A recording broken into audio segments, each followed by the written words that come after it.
I want to just welcome all the people joining us today. It's fantastic to see so many of you joining us for this exciting webinar about how to scale your insurtech into the USA and Canada.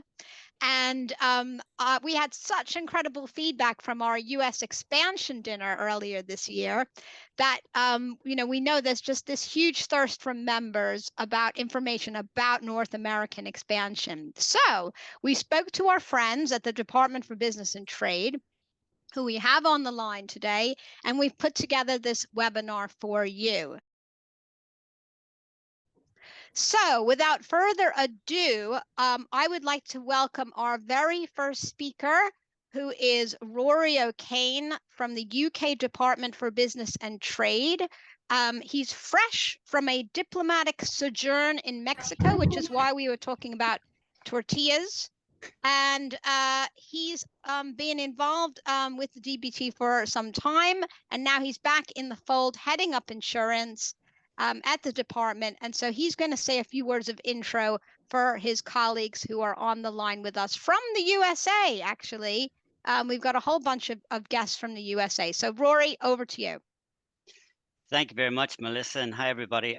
Thanks for tuning in on what I'm sure is probably a busy Thursday afternoon, hoping to close out the week soon.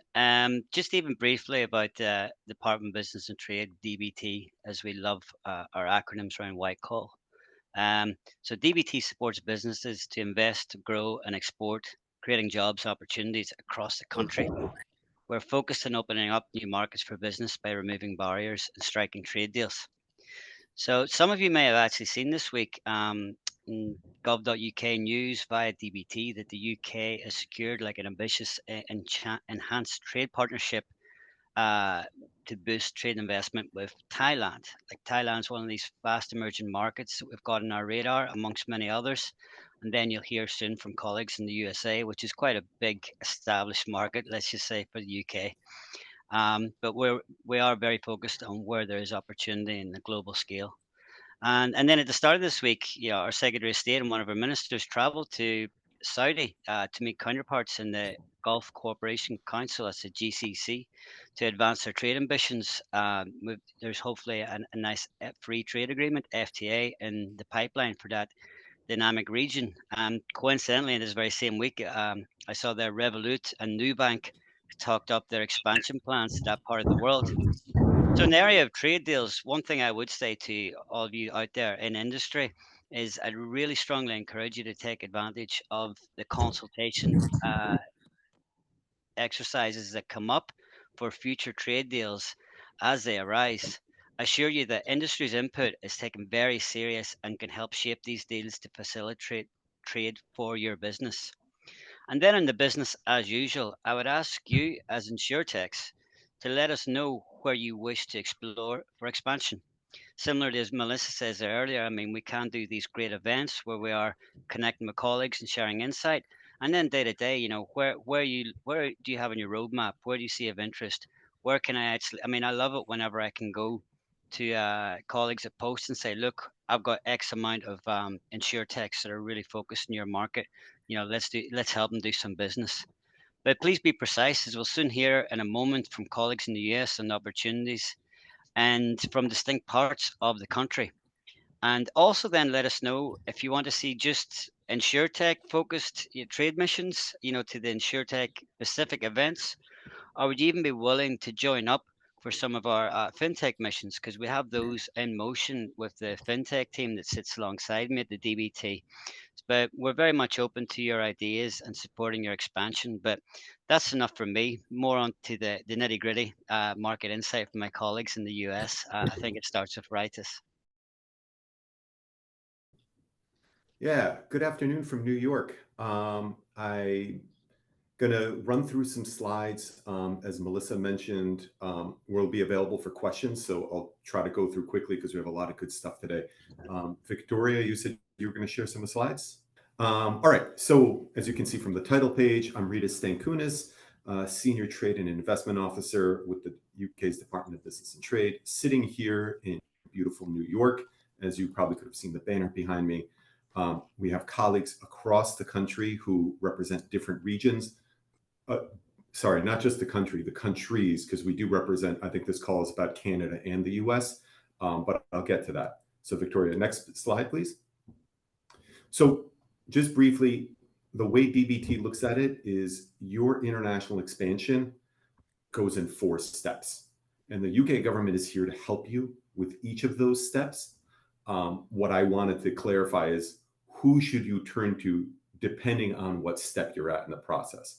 So as you can see here, there's exploring, which basically means you're still in the UK, you don't have any contracts overseas yet, but you're doing pretty well. And you're thinking about, is the US right for me? Is, as Rory mentioned, Thailand. Maybe there's an opportunity there, or Australia. You know, you're having these conversations around your conference room table.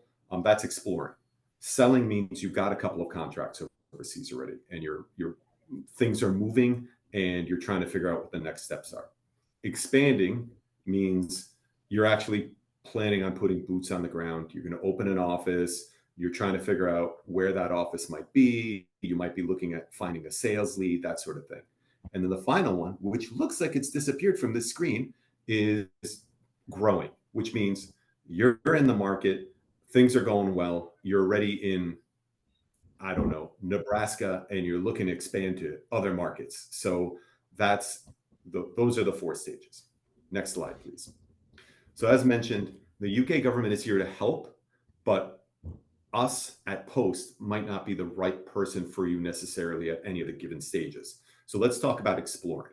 Exploring, like I mentioned, means you're just considering what markets you might be looking to expand to. That you want to reach out to your local international trade advisor. If you just Google UK International Trade Advisor, it'll give you, there's an easy way to, you type in your postal code and it'll give you a list of people in your area. They're amazing. Wealth of information. Oh, thank you.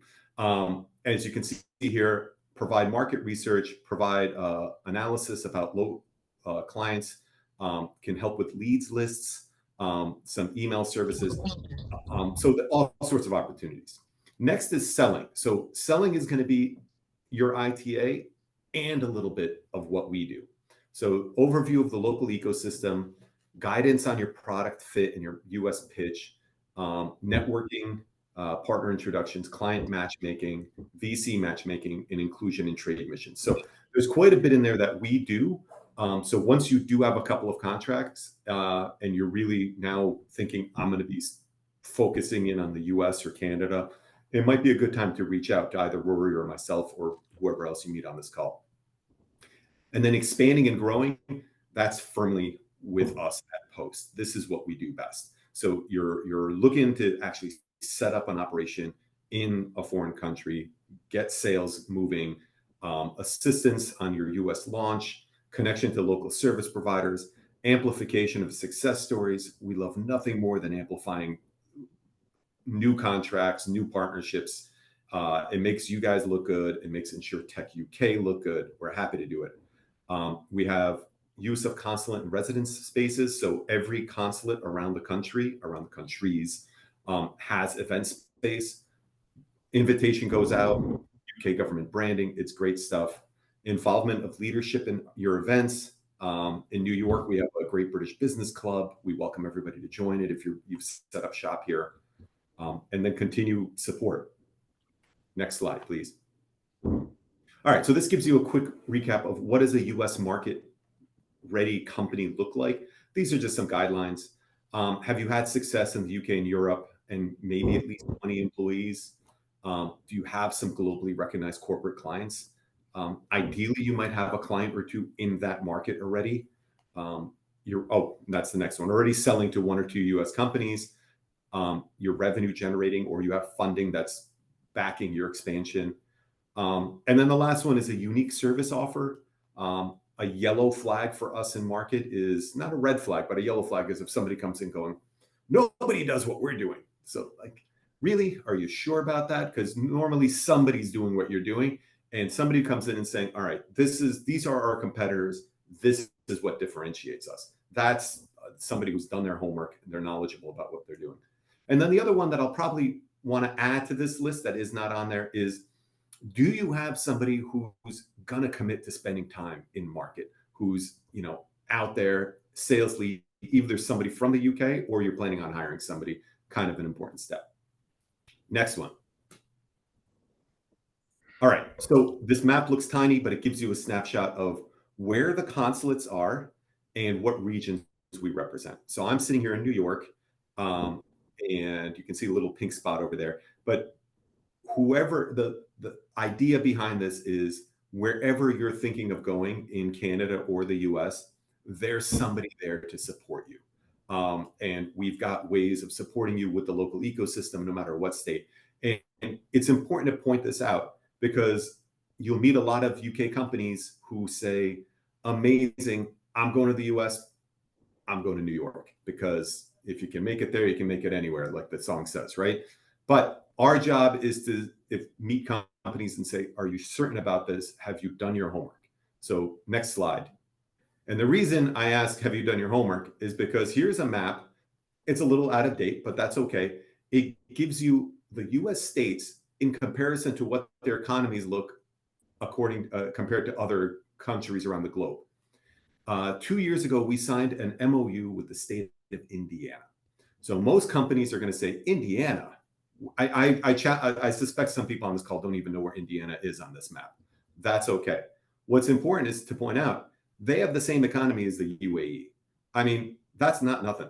So like, if a company comes to us and they're committed to a specific region, we'll always ask, have you done your homework? Do you understand what other opportunities are out there? Because we want to make sure you have commercial success in market. We want to make sure we can help you understand that. So with that, what we've done is we've mapped out opportunities around the US. And this is where one of our endeavors really plays out very nicely. So next slide. We've taken a regional approach. We found partners in the state of Connecticut. A number of you have probably heard about this. Partners who understand what the UK offer is, really want to help us make it shine. And they have this insurance hub of all these amazing companies. I think it's like 100 carriers there, service providers, a really forward-thinking regulator, an ecosystem of employees who are coming up through great universities focused on insurance and insurtech. So they partnered with us and they said, let's put something together where we can support UK companies coming into market and just make it super easy for companies to come here and succeed. So what we did, next slide, please. We signed an agreement called the UK Connecticut Insurtech Corridor. You'll see the different partners here. Many on this call might recognize back left there is everybody's favorite John Warburton. He was there to sign it with us. So this was in March 2022. Since then, we have seen, I believe, 20 companies join us. Let's go to the next slide. Here are a bunch of the companies that have joined us from the UK. I suspect you guys will notice you recognize a lot of these companies. I think I even saw two of these companies sign in just now. It's an excellent project in the sense that it gives people a good taste of what it's like to land in the US, get an idea of a specific ecosystem. And I'm going to be honest, it's not a win for everybody, but it does give everybody an excellent exposure to what the market is like. And then they get take a moment to say, all right, maybe we try something else, or maybe we do this.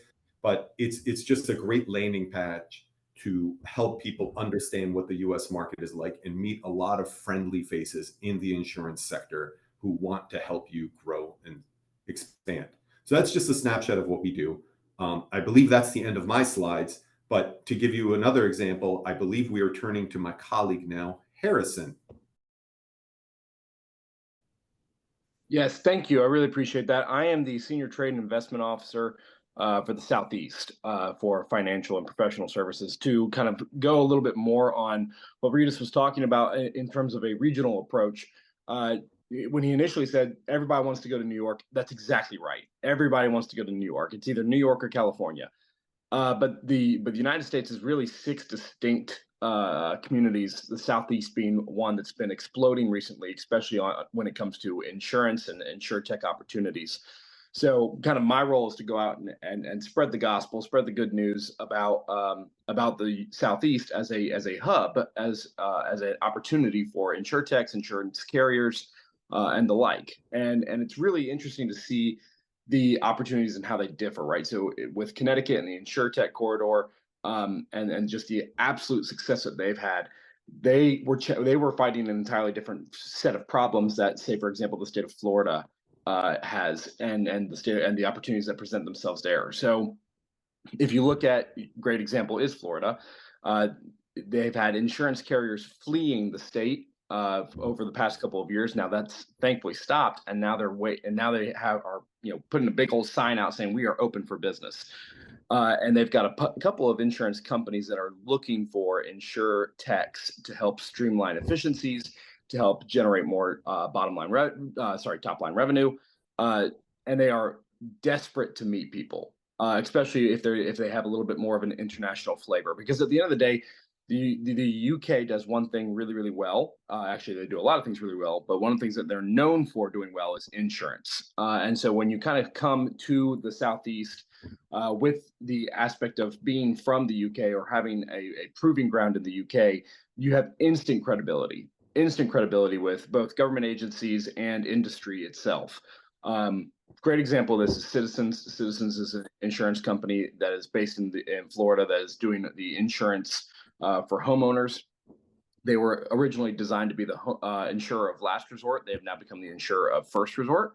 And because of that, they need your help. They need your help. They want to see what new and exciting products you have, what ideas you have, what strategies you have, and they are open to all ideas. That's just Florida. Then you've got Georgia, right? Georgia is experimenting. The Georgia Senator John Ossoff has proposed doing a FCIC, which is Federal Crop Insurance Corporation, and starting kind of subsidized insurance for farms. There's about 28,000 farmers in Georgia. So that's a new kind of asset class that really hasn't been tapped before. And that's another big opportunity for insurtechs to get in, especially when it comes to anything from land. I know Flood Flash has been talking with a bunch of farmers because there is flooding issues in Georgia. So kind of getting in on the ground floor on opportunities like that, that's where me and my team can help. It's where we can identify where we think that you would be best suited and best fit for the market. I know that in the earlier slides, they were discussing product market fit and go-to-market strategy, especially in the United States. It's even more so not just the United States, but it's regional. It's regionally based, because maybe you wouldn't be a good fit in Colorado or New York or Connecticut, but you'd be a great fit in Florida, or you'd be a great fit in Georgia. Another one is North Carolina with the Outer Banks and some of the issues that they've been having when attracting insurance carriers. So again, there's a great opportunity all throughout. And something that Ritas and I do very, very well is identifying those opportunities for you. But we just need to know if you have interest in going, because at the end of the day, we would rather not go hunt. We'd rather you come to us and say, hey, here's the idea. Here's what we can do. Where am I a good fit? Because it might be California. So that's just a little expanding a little bit more on Ritas' presentation on how we can help and how DVT as a whole can lend not just our industry expertise, but also our connections and our ability to kind of be a convening factor for both industry and government.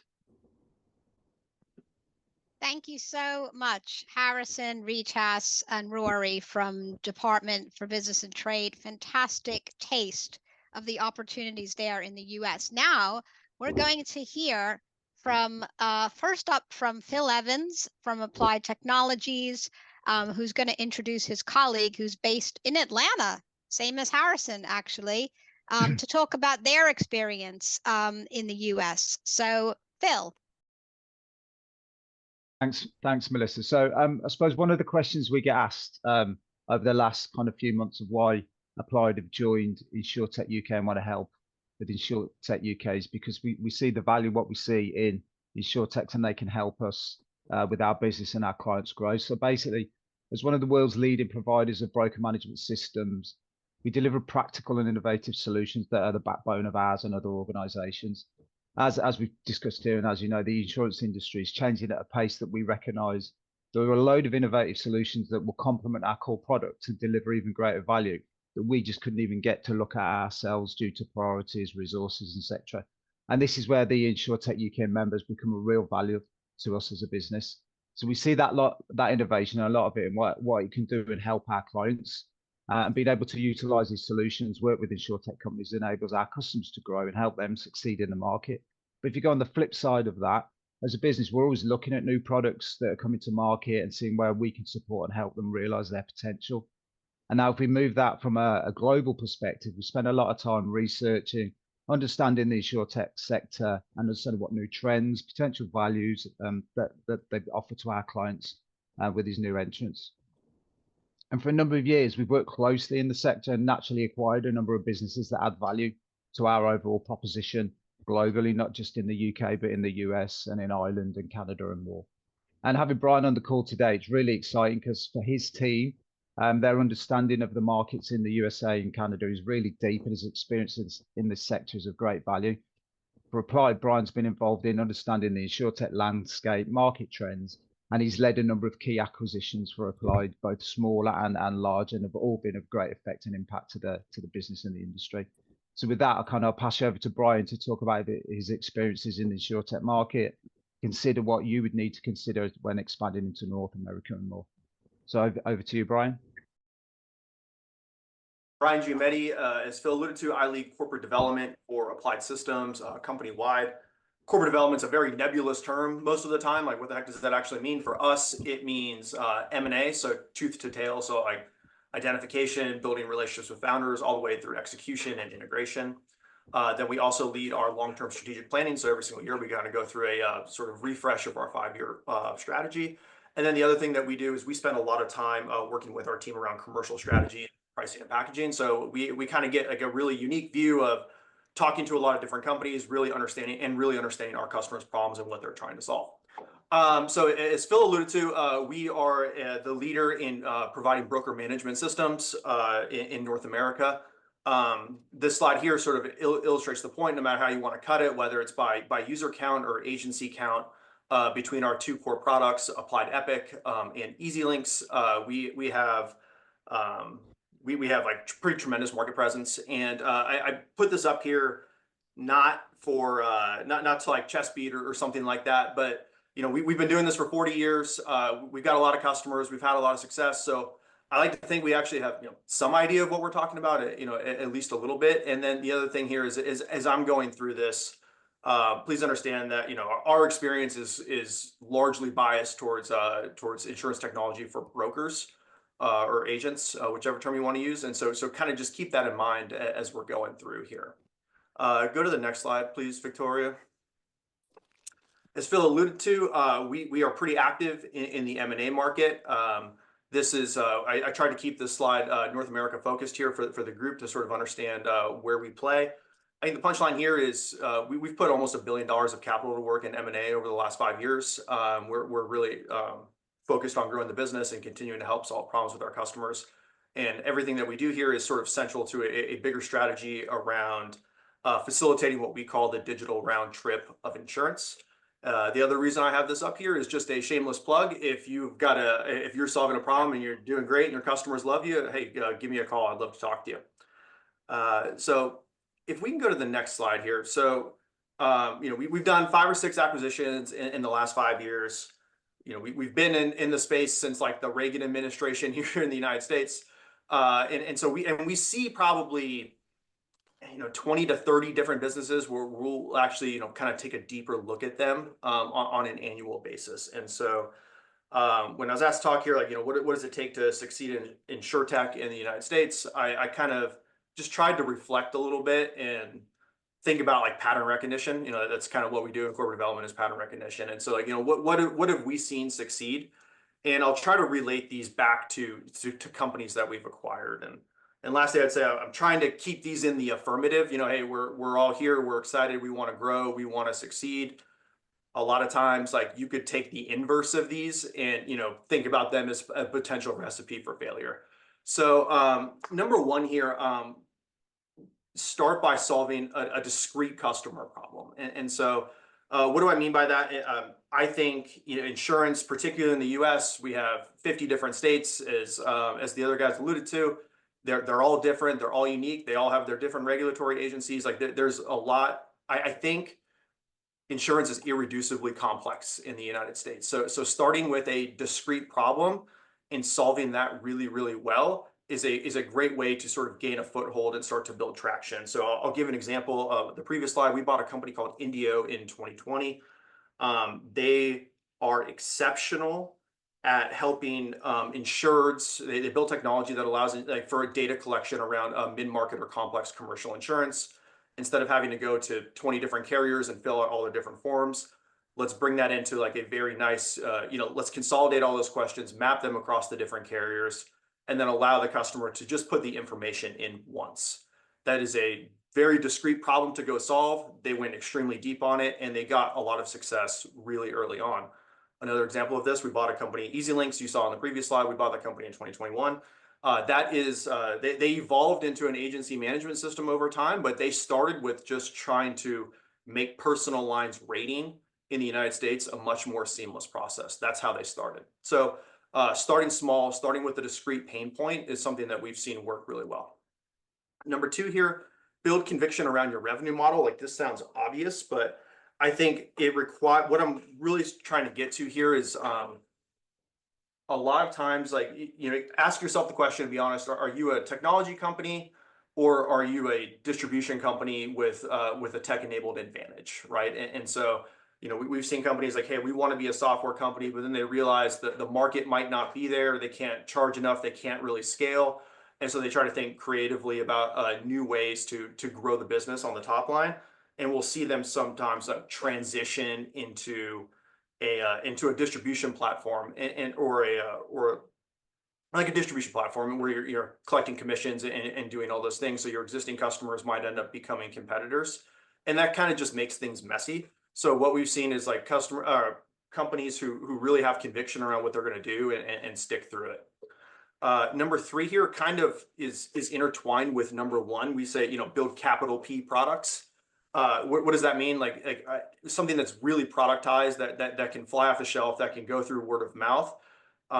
Things that start simple and then adding functionality as they go. I think what we've seen is companies who start really big and it requires a lot of customization. They sign one large customer. They end up doing a bunch of custom work. They'll end up doing a bunch of custom work that doesn't translate to the rest of the market. Number four here, I think this one's super important for startups. In the United States market, plan for long sales cycles and manage your capital accordingly. It might take you 3 months just to get the first meeting, right? And then you get the first meeting, and then you got to go through proof of concept. And then after you go through proof of concept, you might go through a trial period. And then after that, they say, okay, great, we want to do this. Then you're going to go get beat up by the procurement department for a little bit, and then you finally get to go live.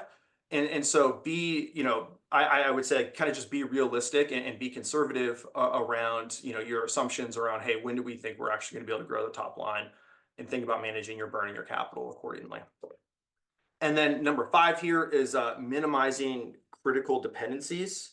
I think here, we've seen companies like, you can kind of boil it down to, it's going to require integrations with a policy admin system, or it's going to require, integrations with an agency management system. You really want to be able to control your own destiny through a lot of these things. And so I would encourage, think about that as you're going to build product. What am I going to need other partners to really go play ball with me? Am I really going to need to be able to get on the phone with the policy admin systems to be able to build integrations?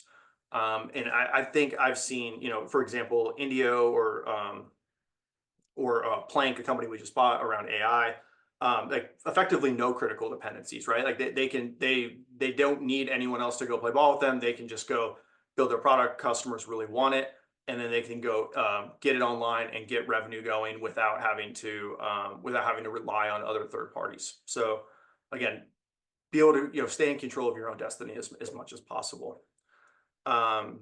So with that, hopefully that's helpful. I think, you know, there's definitely more than one way to go succeed. But again, like I think those sort of 5 themes are things that, you know, we've seen allow companies to be successful here in the United States. It's a really dynamic and compelling and huge market, but there's lots of traps along the way, and so I think those 5 themes can help you manage accordingly as you're going through the process and thinking about coming over to the United States or to Canada. Thank you. Thank you so much, Brian and Phil, for those top tips. And I think, yeah, they really resonate because I think that you've got that experience at the coalface there to share with all of us. Next up, our final speaker, I'd like to welcome the boss, Mr. Springsteen, who, when he's not rocking out, he is moonlighting as a financial advisor at CLA Connect, where he's a partner, and he's going to talk about financial and tax considerations of USA expansion. Thank you very much, Melissa. Appreciate that great introduction, and greetings from sunny Florida. As Melissa mentioned, Dave Springsteen, I lead our international services practice here at CLA. That has to do with all things in terms of inbound expansion, from business plans to day-to-day accounting to tax structuring, tax compliance, and everything in between. Our team has the opportunity to work with hundreds of inbound UK companies and other global companies, anywhere from pre-revenue startups up to well-established, you know, multi-million-dollar US turnover companies of UK subsidiaries. So happy to talk about any issues and opportunities you may be considering, but wanted to highlight a few items from experience that we've seen our clients either be successful at or struggle with. And want to go back to that DBT timeline in terms of what's pulling you into that US market. So once you've got those couple first sales that are generally done remotely, folks often ask, when should we set up a company in the US? And I usually tell them there's 3 things that are going to pull you into establishing a US company. One, your US customers are demanding it because they want to contract with a US company versus a UK company. So that's one way.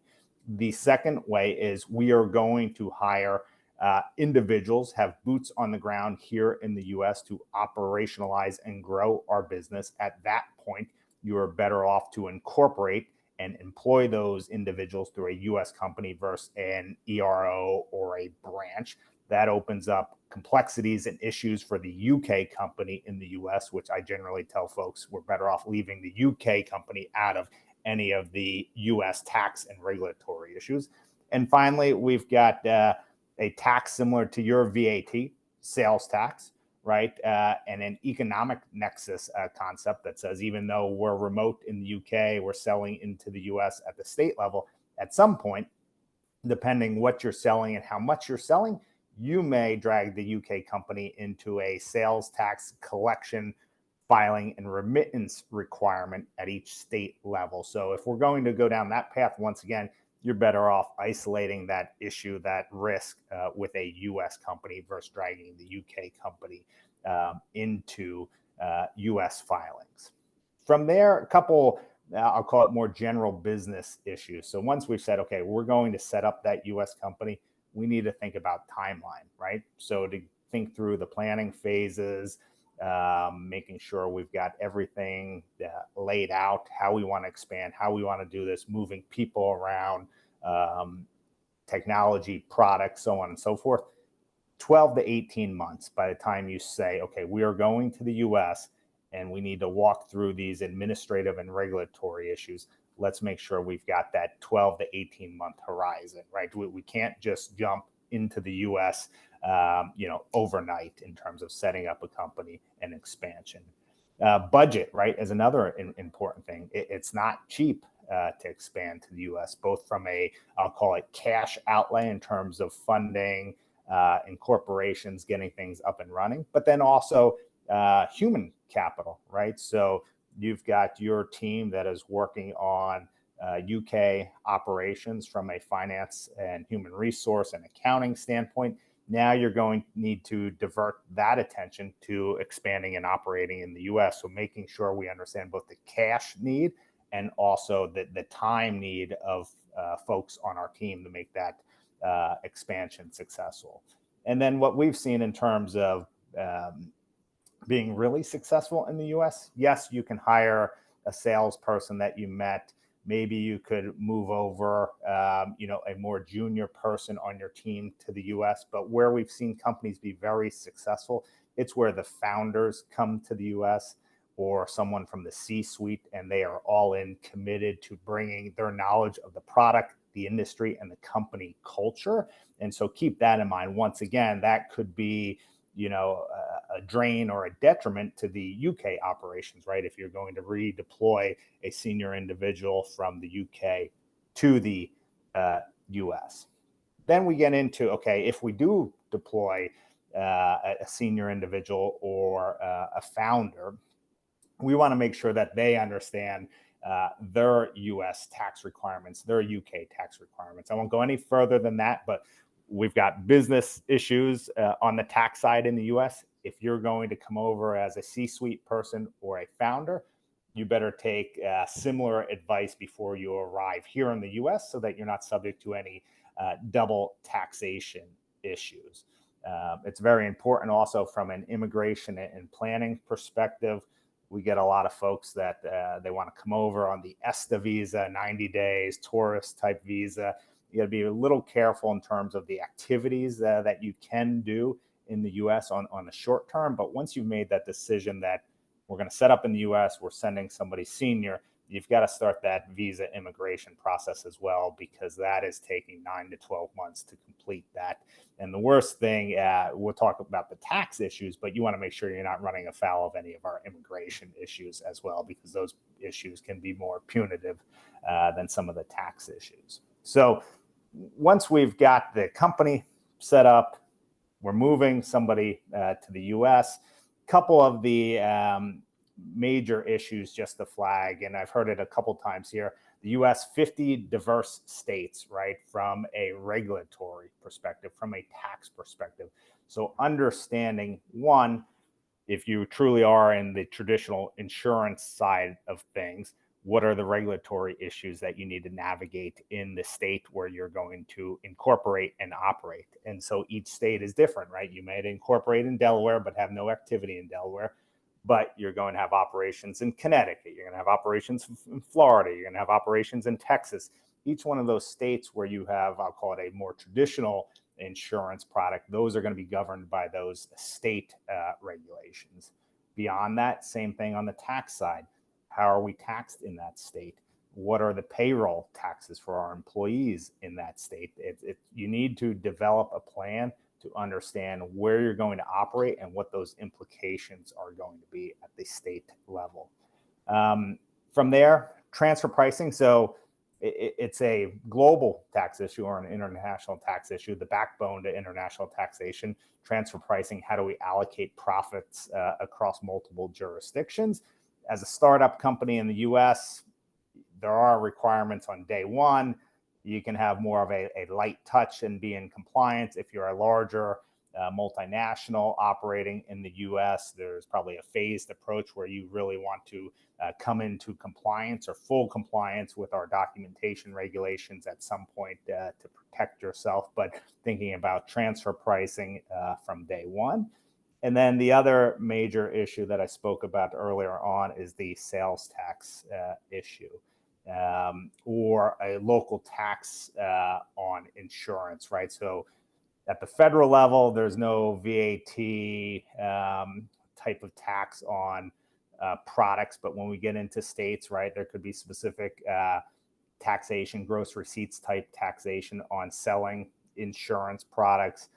There could be sales tax implications if you're more software as a service, right? So to pull this apart, not a traditional insurance product, but a technology overlay, we consider that software as a service. A lot of states will say, well, if you're selling software as a service, that's subject to our sales tax.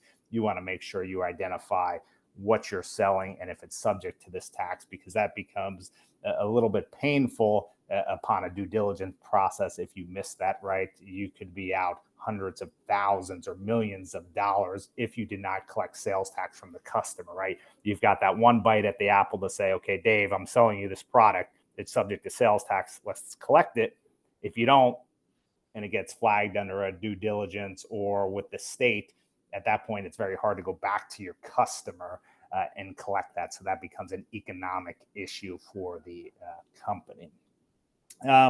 With that being said, but my final comment is probably it's not a quick win in the US, right? So I've seen companies be at this for 2, 3, 4 years, and the ones that have that grit to really stick with it, that really operationalize things well, surround themselves with the right advisors, move the founders, move some of the C-suite folks. Those are the ones that are most successful, but it's definitely a long game in terms of seeing that success. Back to you, Melissa.